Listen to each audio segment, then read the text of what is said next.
फूटा घड़ा। बहुत समय पहले की बात है, किसी गांव में एक किसान रहता था। वह रोज भोर में उठकर दूर झरनों से स्वच्छ पानी लेने जाया करता था।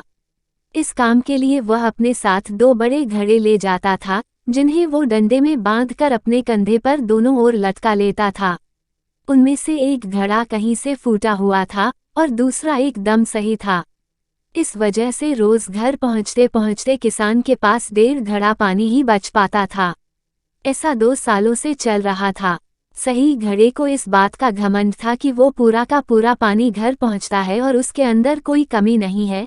वहीं दूसरी तरफ फूटा घड़ा इस बात से शर्मिंदा रहता था कि वो आधा पानी ही घर तक पहुंचा पाता है और किसान की मेहनत बेकार चली जाती है। फूटा घड़ा ये सब सोचकर बहुत परेशान रहने लगा और एक दिन उससे रहा नहीं गया। उसने किसान से कहा, मैं खुद पर शर्मिंदा हूँ और आपसे क्षमा मांगना चाहता हूँ। क्यों? किसान ने पूछा, तुम किस बात से शर्मिंदा हो?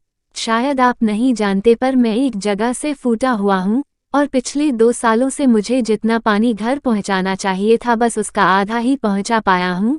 मेरे अंदर ये बहुत बड़ी कमी है और इस वजह से आपकी मेहनत बर्बाद होती रही है। फूटे घड़े ने दुखी होते हुए कहा। किसान को घड़े की बात सुनकर थोड़ा डर हुआ और वह बोला, कोई बात नहीं, मैं चाहता हूँ कि आज लौटते वक्त तुम रास्ते में पड़ने वाले सुंदर फूलों को देखो। घड़े ने वैसा ही किया। वह रास्ते भर सुंदर फूलों को देखता आया। ऐसा करने से उसकी उदासी कुछ दूर हुई, पर घर पहुँचते पहुँचते फिर उसके अंदर से आधा पानी गिर चुका था। वो मायूस हो गया और किसान से क्षमा मांगने लगा। किसान बोला, शायद तुमने ध्यान नहीं दिया, पूरे रास्ते में जितने भी फूल थे वो बस तुम्हारी तरफ ही थे, सही घड़े की तरफ एक भी फूल नहीं था। ऐसा इसलिए क्योंकि मैं हमेशा से तुम्हारे अंदर की कमी को जानता था और मैंने उसका लाभ उठाया। मैंने तुम्हारे तरफ वाले रास्ते पर रंग बिरंगे फूलों के बीज बो दिए थे। तुम रोज थोड़ा थोड़ा करके उन्हें सींचते रहे और पूरे रास्ते को इतना खूबसूरत बना दिया। आज तुम्हारी वजह से ही मैं इन फूलों को भगवान को अर्पित कर पाता हूँ और अपना घर सुंदर बना पाता हूँ। तुम ही सोचो, अगर तुम जैसे हो वैसे नहीं होते तो भला क्या मैं ये सब कुछ कर पाता। दोस्तों, हम सभी के अंदर कोई ना कोई कमी होती है, पर यही कमियां हमें अनोखा बनाती हैं।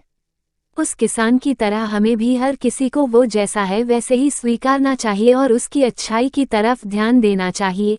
और जब हम ऐसा करेंगे तब फूटा घड़ा भी अच्छे घड़े से मूल्यवान हो जाएगा।